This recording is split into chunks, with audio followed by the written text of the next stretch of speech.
बिस्मिल्लाहिर्रहमानिर्रहीम। Dear students, अस्सलाम वालेकुम। आज हम MCM 101 introduction to mass communication का शॉर्ट लेसन नंबर 42 का आगाज़ करेंगे। तो लेसन नंबर 42 का नाम है मीडिया मर्जेंस, मतलब कि किस तरह से मीडिया जुड़ता है या किस तरह से एक मीडिया दूसरे मीडिया का साथ जुड़ा है। सपोज़ जैसे कि रेडियो था वो टेलीविज़न्स के साथ किस तरह से जुड़ा था, या टेलीविज़न्स जो है वो इंटरनेट के साथ कैसे जुड़ा है, या फिर डीवीडी वीसीआर या फिर डिफरेंट के सोर्स ऑफ जो मीडिया थे आपस में एक दूसरे के साथ किस तरह से जुड़े हैं, या न्यूज़पेपर मैगज़ीन से किस तरह से आपस में जुड़े हैं।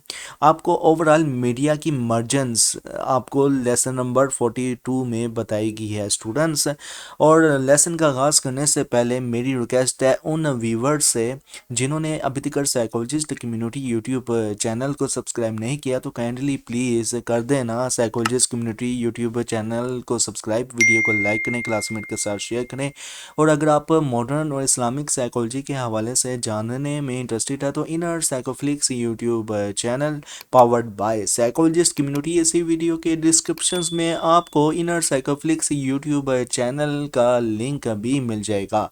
और आप हमें इंस्टाग्राम, टिकटॉक, ट्विटर और फेसबुक में भी फॉलो करते हैं, इसी वीडियो के डिस्क्रिप्शन में आपको इंस्टाग्राम, टिकटॉक, ट्विटर और फेसबुक का लिंक भी मिल जाएगा। तो प्लीज़ प्लीज़ प्लीज़ फॉलो कर दें। लेसन के आगाज़ में फर्स्ट पैराग्राफ में आप स्टूडेंट्स को कुछ इस तरह से बताया गया है, every time a new technology, मतलब ये कि जब भी न्यू टेक्नोलॉजी इंट्रोड्यूस होती है तो इसमें मैं ज़रा कुछ बता दूं कि एक्चुअल में ना इसमें आपको थोड़ा सा इंट्रोडक्शन कुछ इस तरह से दिया गया कि जब भी कोई न्यू टेक्नोलॉजी मास मीडिया में इंट्रोड्यूस होती है ना, और कोई न्यू मीडिया ऑर्गन जो है वो बनाया जाता है, तो एक ऐसी सिचुएशंस पैदा होती है जहां new form of mass communications अपनी सोर्स मटेरियल पुराने मीडिया ऑर्गन से ना लेती है जो पहले से पॉपुलर है। जैसे कि अगर सपोज़ अगर मिसाल दी जाए तो न्यूज़पेपर्स में जो छपने वाली ख़बरें थी, अब वो रेडियो में जब शाया होने लगी, रेडियो में ब्रॉडकास्टिंग होने लगी, ऑडियो ब्रॉडकास्टिंग, तो क्या हुआ कि वो सोर्स ऑफ नॉलेज जो था वो पुराने न्यूज़पेपर से ही लेकर जो था समटाइम्स जो न्यूज़ एंकर्स होते थे वो बताते थे। ओके, ओवरऑल इसमें ना कहने का मकसद यही है। फर्स्ट पैराग्राफ में आगे चलकर मज़ीद इसको ना डिटेल से बताया गया, तो आगे मैं चलता हूँ सेकंड वाले पैराग्राफ में, मतलब कि आने वाले जितने भी कंटेंट्स हैं ना इसमें लेसन नंबर 42 में इसी टॉपिक्स के हवाले से। तो अब मैं सेकंड पैराग्राफ को ना सेकंड पैराग्राफ को पढ़कर आप स्टूडेंट्स को बता देता हूँ। तो इसमें कुछ इस तरह से आप स्टूडेंट्स को बताया गया है कि मेडिएटेड कम्युनिकेशंस जो कि ना हर वक्त किसी टेक्नोलॉजी पर बेस होती है, इससे ना वो कंटेंट्स चाहिए होते हैं जो ना मास कम्युनिकेशंस का मेन एरिया बनते हैं। आज तक ना ऐसी कोई सिचुएशंस नहीं आई जब न्यू टेक्नोलॉजी ने बिल्कुल न्यू टॉपिक्स इंट्रोड्यूस किए हों।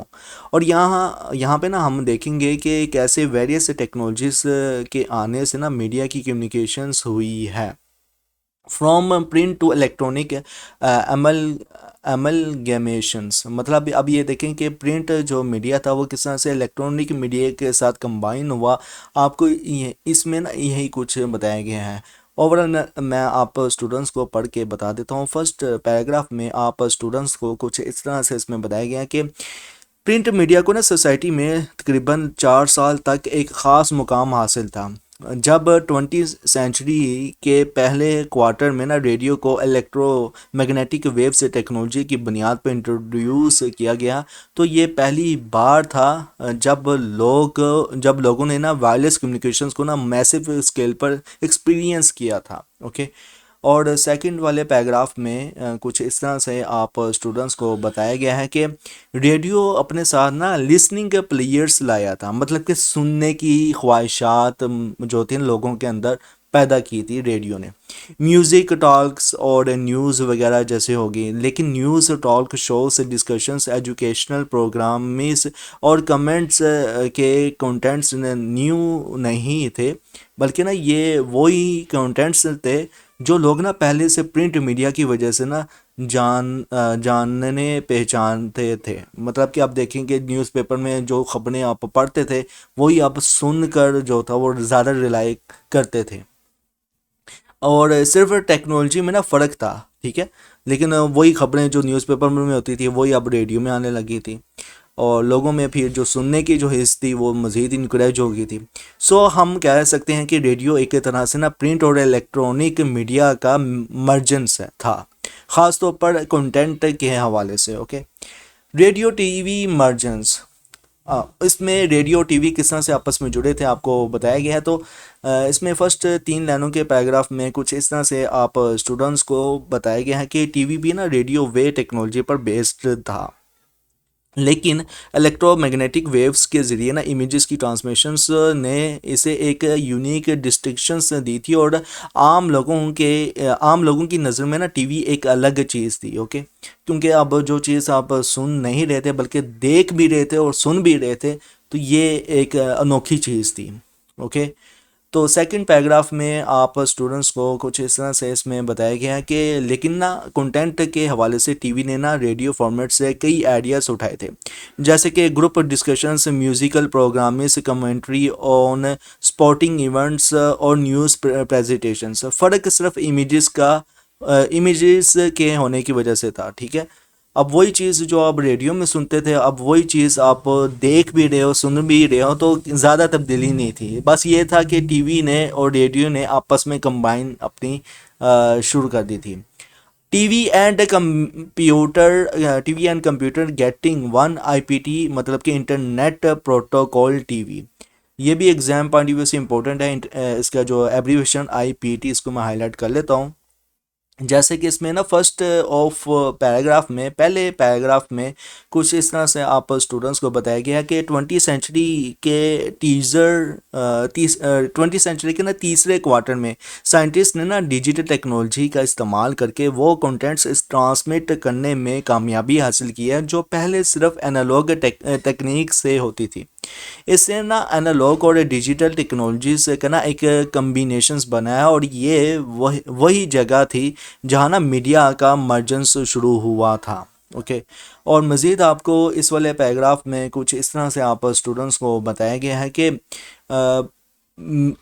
इसलिए ना, मतलब कि ये जो न्यू कॉम्बिनेशंस था ये इसलिए ख़ास है क्योंकि ना ये ना सिर्फ साउंड और इमेजेस को कंटेंट को एक साथ लाता है, बल्कि ना सारे प्रोग्राम्स फॉर्मेट्स को ना इंटैक्ट रखता है, और साथ ही दोनों टेक्नोलॉजीज़ को ना एक पॉइंट पर लाता है। ओके, और मज़ीद इस वाले पैराग्राफ में, थर्ड नंबर पैराग्राफ में कुछ इस तरह से आप स्टूडेंट्स को बताया गया है कि आने वाले दिनों में ना आप अपने कंप्यूटर्स को ना टीवी की तरह इस्तेमाल कर सकेंगे, और अगर चाहे तो टीवी सेट को भी ना कंप्यूटर की तरह यूज़ कर सकेंगे। अच्छा, ये जो था ना, ये 2000 तकरीबन 14 से पहले पहले ये चीज़ बहुत अनोखी थी कि टीवी को कंप्यूटर में कन्वर्ट किया जा रहा है। एक्चुअल में ना एक वर्चुअल बॉक्स होता था जो टीवी कंप्यूटर के साथ लगता था। उससे क्या होता था कि इंटरनेट की दूसरा जो केबल होती थी अंटीना की, उससे क्या होता था, वो जो कंप्यूटर होता था वही टीवी में कन्वर्ट हो जाता था। अब क्या है कि एंड्रॉयड आ चुका है, एंड्रॉयड आपके पास एलईडी आ चुकी हुई है, बस इंटरनेट के साथ कनेक्ट करना, जो मर्ज़ी देखें,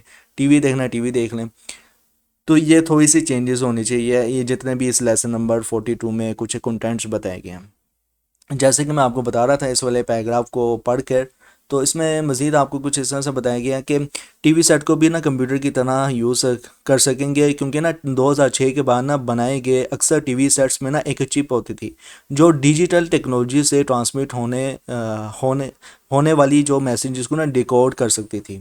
ओके, मज़ीद आपको इस फोर्थ पैराग्राफ में कुछ इस तरह से लंबा चौड़ा इस तरह से आपको कुछ इस तरह से बताया गया इसमें कि तो जब हम ना कहते हैं कि मीडिया कन्वर्ज करेगा, मतलब कि मीडिया जो है वो कन्वर्ज करेगा या कवर करेगा, तो इसका मतलब है कि करंट टेलीविजन शोज़ एक हाइब्रिड बन जाएंगे जो world wide web style content के साथ ना मर्ज हो जाएंगे।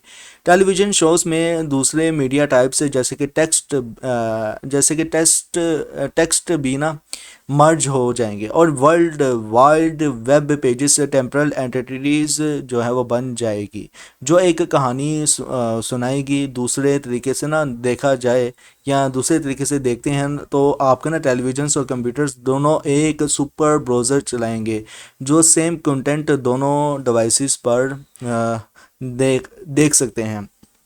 इसलिए ना सिर्फ ये कहना कि आप अपने कंप्यूटर पर टेलीविज़न से देख सकेंगे, ये सिर्फ इस बात का सबूत है कि टेलीविज़न से कंटेंट ऑलरेडी ना कंप्यूटर कंटेंट का एक सबसेट है। दोनों को ना ट्रूली कन्वर्ज करने के लिए ये ज़रूरी है कि जो कंटेंट दोनों डिवाइसेस पर रिसीव हो सकते हैं वो एक ही हों। ओके।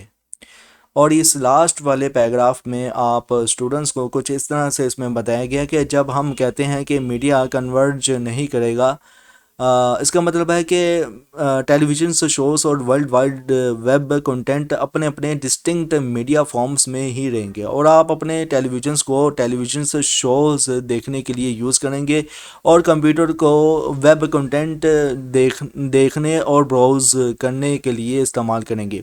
और ये दोनों मीडिया टाइप्स एवॉल्व करेंगी, लेकिन ना एक दूसरे से अलग रहेंगे। अच्छा, अब सिंपल मायने में बस यही कुछ आपको बताया गया है इसमें दोनों पैराग्राफ में, जैसे कि हमने पढ़ा था।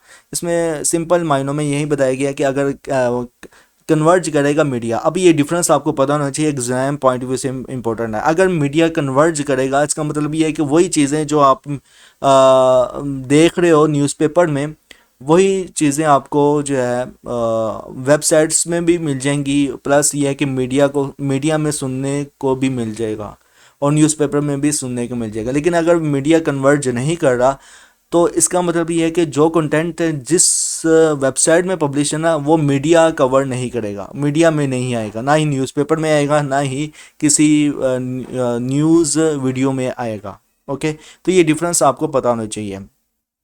People will cease distinguishing between the computer and televisions. इसमें फर्स्ट वाले इस पैराग्राफ में आप स्टूडेंट्स को कुछ इस तरह से इसमें बताया गया है कि दूसरी जो डिबेट का टॉपिक ये होगा कि कंप्यूटर और टेलीविज़न से डिवाइसेस के तौर पर ना मर्ज करेंगे या नहीं। इस केस में ना ये आर्गूमेंट्स हैं कि फ्यूचर में ना टेलीविजन्स और कंप्यूटर्स नहीं होंगे, और बिल्कुल ठीक है। अब एआई आ जाएगी। अब एआई क्या है, वो आपको सब कुछ बता देगी, जैसे कि अब चैट जीपीटी है, डीप सीक है, या फिर काउंट्रा है, ये बहुत से अब एआई आ चुके हैं। तो मे बी आप ये चलता फिरता इंसान ना अब दे दे, उससे क्या होगा कि फिर तबाही मच जाएगी। अच्छा, इस केस में ना ये आर्गूमेंट्स है कि फ्यूचर में टेलीविजन और कंप्यूटर नहीं होंगे, बल्कि ना ये एक न्यू डिवाइस होगा जो दोनों के बिहेवियर को ना एन स्पेकुलेट जो है वो करेंगे। अच्छा, ये एन स्पेकुलेट जो वर्ड इस्तेमाल किया गया ना एग्जाम पॉइंट ऑफ व्यू से इम्पोर्टेंट है। और जैसे कि मैं बता रहा था कि ये व्यूवर्स ना, ये जो व्यूवर के लिए मतलब कि देखने वालों के लिए अलग साइज और शेप में होगा, लेकिन लोग इसे ना एक आइटम समझ कर ना इस्तेमाल करेंगे, बिल्कुल उस तरह से जैसे कि जो छोटे टीवी और बड़े टीवी को ना लोग एक ही टाइप का डिवाइस समझते हैं। अगर आप अपने डेस्क पर वीवर मतलब कि देखें तो देखने के तौर पर काम करें ना या कर रहे हैं, और किसी दोस्त ने फ़ोन करके बोला है कि कोई शो देखना है, तो आप बस वीवर का उस शो पर स्विच कर देंगे बिना किसी दूसरे कमरे में जाकर टीवी वीवर ढूंढने के। अच्छा, सिंपल मायनों में इसमें ना कुछ इस तरह से बताया गया है कि वही जो चीज़ आप जो लैपटॉप या कंप्यूटर में देख रहे हैं ना, उसको अगर आप कन्वर्ट करना चाहते हैं टीवी पर, तो वो जो लैपटॉप भी या कंप्यूटर भी या जो भी डिवाइस होगी ना, वो फ़ौरन टीवी पे कन्वर्ट हो जाएगी आप एक ही बटन दबाने पर। जैसे कि ये डेस्कटॉप है ना, डेस्कटॉप में जो क्या होता है कि स्लाइड, ठीक है, डबल स्लाइड या स्प्लिट स्क्रीन की ऑप्शंस होती है। तो आप राइट साइड पे राइट टैब रखते हो, लेफ़्ट साइड पे लेफ़्ट टैब रखते हो, तो इससे क्या होता है कि एक ही स्क्रीन पे दो कंटेंट आपको शो होते हैं, दो टैब शो होते हैं डेस्कटॉप मोड पे। तो इसी तरह अब आने वाली जो डिवाइसेस होंगी वो एक आइटम के तौर पर होंगी, और लोग क्या है कि उसी डिवाइस को डिफरेंट सोर्स से चेंज कर सकेंगे जिस तरह वो चाहें। सेकंड वाले पैराग्राफ में आप स्टूडेंट्स को कुछ इस तरह से इसमें बताया गया है कि नॉन कन्वर्जेंस इस केस में ना ये कहते हैं कि जब टीवी कुछ कंप्यूटर्स लाइक फंक्शनैलिटीज ले सकता है और वाइस वर्सा मतलब कि वगैरह वगैरह, दोनों को ना लोग अभी भी ना अलग डिवाइसेस समझते हैं। रिसर्च करना और वेब ब्राउज करना कंप्यूटर पर ना होगा, और शोज़ और मूवी से देखना टेलीविजन पर। और ये ज़रूरी है कि एक फ़ाइनल पॉइंट समझा जाए कि टेक्नोलॉजी के अडोप्शंस में, टेक्नोलॉजी के अडोप्शंस में ना हमेशा एक्सट्रीम पॉइंट्स होते हैं। कोई एक टेक्निकल वजह नहीं होती कि टेलीविज़न को कंप्यूटर जैसे कि बनाया ना जाए, और यहाँ कंप्यूटर को टेलीविज़न से जैसा। और ये काफ़ी ना मुमकिन है कि फ्यूचर में ना टीवी जो कंप्यूटर पावर्ड होगा और कंप्यूटर से जो टेलीविज़न डिस्प्ले करते होंगे।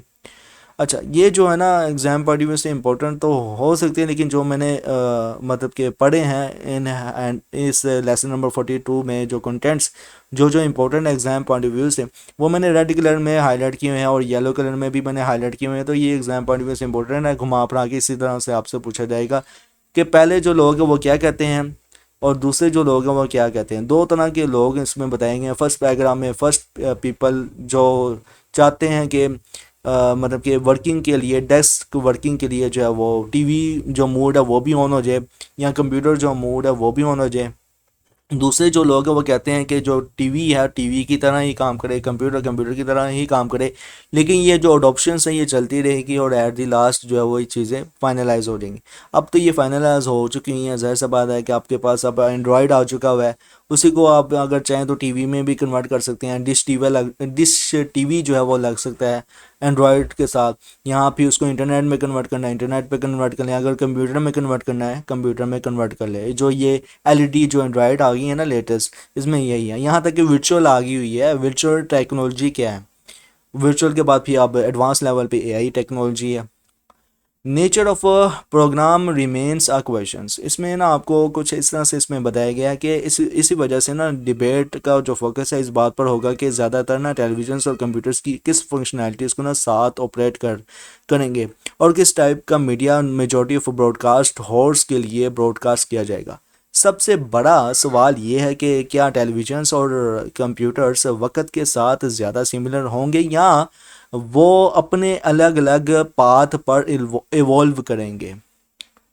इकोनॉमिक इकोनॉमिक रीजंस, इकोनॉमिक वजूहात बताई गई हैं कि किस तरह से मीडिया जो है वो इकोनॉमिक वजूहात की वजह से माशी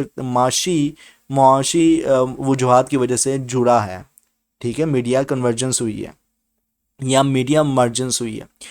तो इसमें ओवरऑल कुछ इस तरह से आपको बताया गया है इकोनॉमिक रीजंस में कि मीडिया कन्वर्जेंस एक इकोनॉमिक स्ट्रेटजी है जिसमें ना कम्युनिकेशंस कंपनीज फाइनेंशियल बेनिफिट्स के लिए ना अपने ऑन वर्ल्ड मीडिया प्रॉपर्टीज़ को ना एक साथ काम करने की कोशिश करती है। और ये स्ट्रेटजी तीन चीज़ों पे रिलेटेड है। नंबर वन पे है कॉर्पोरेट कंसिडरेशंस, जिसमें ना काम जो है वो बड़ी कंपनी से ज़्यादा मीडिया प्रॉपर्टीज़ ऑन करती है। सेकंड में है डिजिटाइजेशन से, जिसमें ना मीडिया कंटेंट को ना एक यूनिवर्सल कंप्यूटर लैंग्वेज में ना प्रोड्यूस करके हर मीडियम में यूज़ किया जा सकता है। और थर्ड जो है वो गवर्नमेंट डी रेगुलेशन है, जिसमें ना मीडिया कॉन्ग्लोमेरेट्स को ना अलग टाइप्स की मीडिया जैसे कि टीवी और रेडियो स्टेशंस और न्यूज़पेपर्स सेम मार्केट्स में ना ऑन करने की इजाज़त दी गई है। और कंटेंट कैरीज कंपनीज को कंटेंट प्रोड्यूसर्स को ऑन करने की भी इजाज़त दी गई है। और ये स्ट्रेटजी कंपनीज को ना लेबर, एडमिनिस्ट्रेटिव और मटेरियल कॉस्ट को कम करने का मौका देती है। और इन्हें ना सेम मीडिया कंटेंट को कई आउटलेट्स में यूज़ करने का मौका भी देती है। एडवर्टाइजर्स के लिए ना पैकेजेस डील्स प्रोवाइड करती है। पैकेजेस डील्स जो है वो प्रोवाइड करके ना एड रेवेन्यू को बढ़ाती है और ब्रांड रिकॉग्निशंस और लॉयल्टी को इंक्रीज़ करती है। और क्रॉस प्रमोशंस और क्रॉस सेलिंग के ज़रिए भी करती है। साथ ही ना ये न्यू कंपनीज के लिए ना मीडिया मार्केट्स में ना एंटर करना मुश्किल बना देती है, जो कि कन्वर्ज्ड कंपनीज के लिए कंपटीशंस को लिमिटेड कर देती है। डीआई मतलब कि डिजिटल सिनेमास, और इसमें आपको ना डिजिटल सिनेमा के लेकर बताया गया है कि किस तरह से अब जो है वो मर्जेंस हुई है डिजिटल सिनेमास में भी। तो लोग ना डिजिटल मीडिया के पोटेंशियल्स की वजह से ना न्यू एस्थेटिक फॉर्म्स जो है वो उभर कर आए हैं। इनमें स्टडीज़ करने में ना ज़्यादा इंटरेस्ट रखते हैं। एक ऐसी चीज़ जो लोगों की इंटरेस्ट का टॉपिक बन गया है वो डिजिटल सिनेमा है। डिजिटल सिनेमा कई दफ़ा डिफरेंट ना चीज़ों का हवाले दे सकती है, जैसे कि फ़िल्म प्रोडक्शंस में डिजिटल सिनेमास का यूज़, और ये फ़िल्म एग्जीबिशंस में डिजिटल प्रोजेक्शंस या फिल्म्स के लिए वेब का delivery systems. Digital cinemas conference में इस टॉपिक के कई डिफरेंट एस्पेक्ट्स को ना एक्सप्लोर किया गया है। SDTV, इसका एब्रीवेशंस भी एग्जाम पॉइंट ऑफ व्यू से इम्पोर्टेंट है। SDTV मतलब कि स्टैंडर्ड डिजिटल टेलीविजन्स, HDTV मतलब कि हाई डेफिनेशन टेलीविजन्स। अच्छा, ये दो तरह के टेलीविजन स्टाइल हैं और यही ज़्यादातर स्टैंडर्ड जो हैं वो यूज़ किए जा रहे हैं। ओवरऑल ये था आपका लेसन नंबर 42। कैसा लगा कमेंट्स में लाजमी बताएं, क्योंकि इस लेसन को समझना लाजमी है।